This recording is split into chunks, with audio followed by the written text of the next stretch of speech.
Good morning everyone.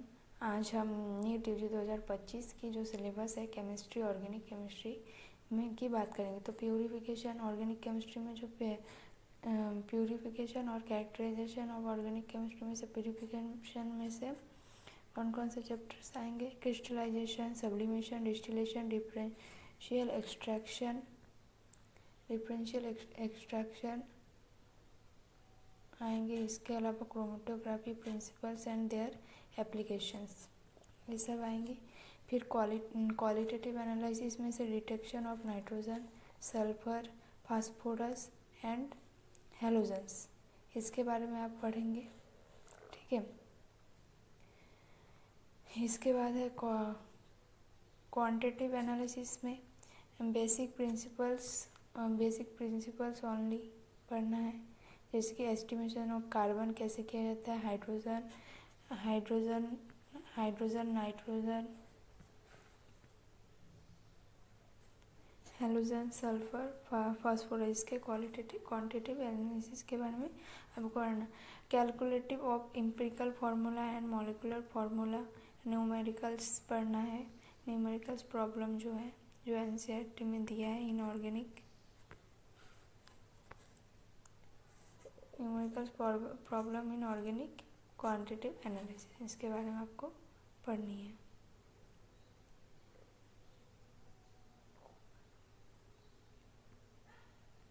इसके बाद है some basic principles of organic chemistry में से टेट्रावैलेंसी आपको पढ़ना है। Tetravalency of carbon, shape of simple molecules, hybridisation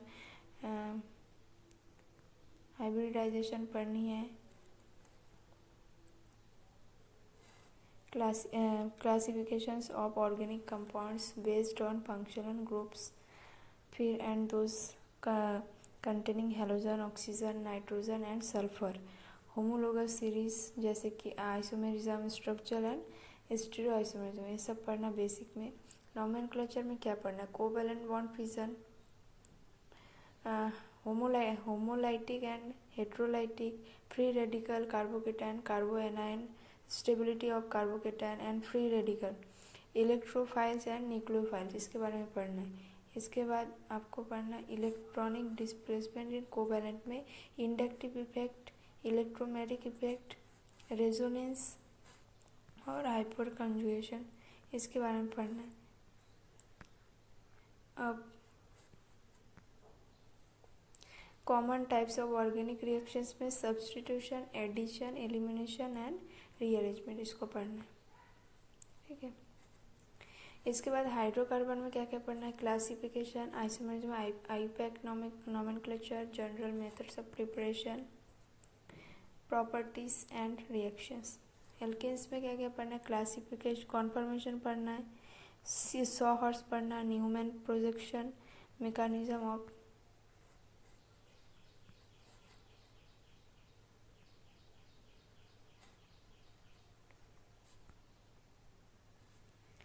Newman पढ़ना है। इसके बाद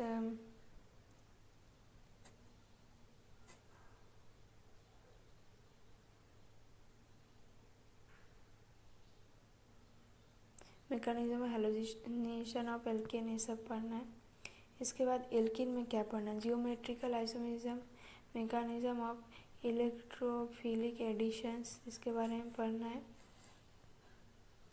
electrophilic additions of hydrogen, halogen, water, hydrogen halide and peroxide effect, ये सब पढ़ना। Markovnikov and peroxide effect, ozonolysis, polymerization, ये सब एल्किन में पढ़ना है। एल्काइन में क्या पढ़ना है? एसिडिक कैरेक्टर पढ़ना है, additions of hydrogen, halogen, water and hydrogen halide, polymerisation. Aromatic hydrocarbon में क्या पढ़ना है? नॉमेनक्लेचर, बेंजीन की स्ट्रक्चर और एरोमेटिसिटी पढ़ना, mechanism of electrophilic substitution and halogenation, aeration, Friedel Crafts alkylation, acylation, directive influence of the functional group in monosubstitution benzene, इन सब के बारे में आपको पढ़ना है।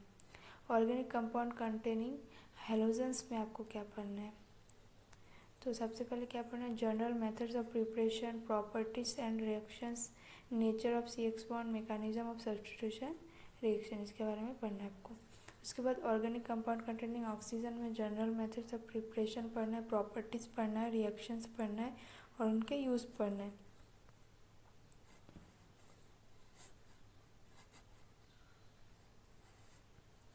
इसके बाद आएगा एल्कोहल, फिनॉल और ईथर में क्या क्या पढ़ना है, identification of primary, secondary and tertiary alcohol, mechanism of dehydration के बारे में पढ़ना है।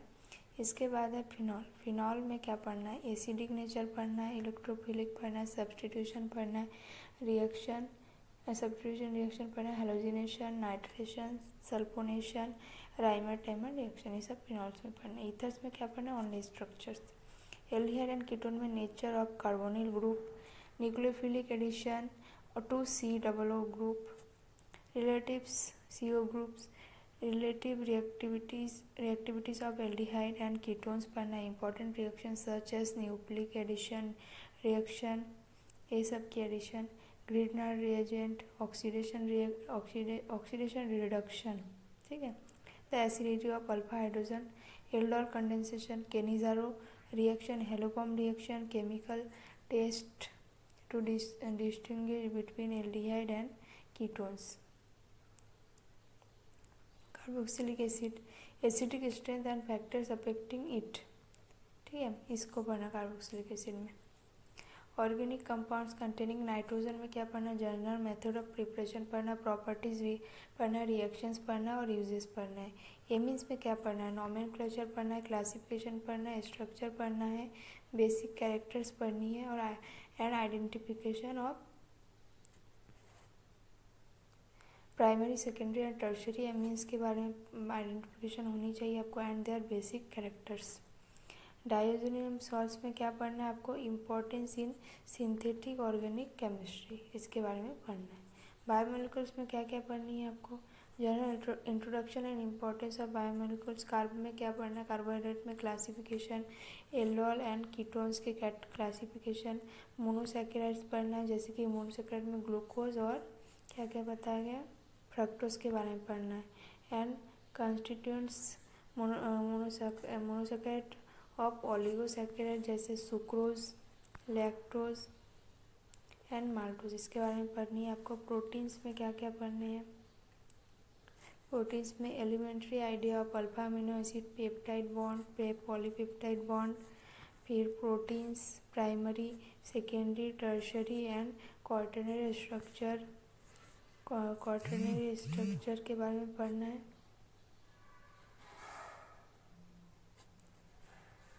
क्वाaternary स्ट्रक्चर के डीनेचुरेशन ऑफ प्रोटीन पढ़नी है, एंजाइम्स पढ़नी है, ये सब पढ़ना है आपको किसमें, प्रोटीन्स में। इसके बाद वाइटामिन्स में आपको क्या क्या पढ़नी है, क्लासिफिकेशन एंड फंक्शंस पढ़ने हैं। न्यूक्लिक एसिड में आपको क्या पढ़ना है, chemical constitution of DNA and RNA, biological functions of nucleic acid, ये सब न्यूक्लिक एसिड में आपको पढ़नी है। Thank you.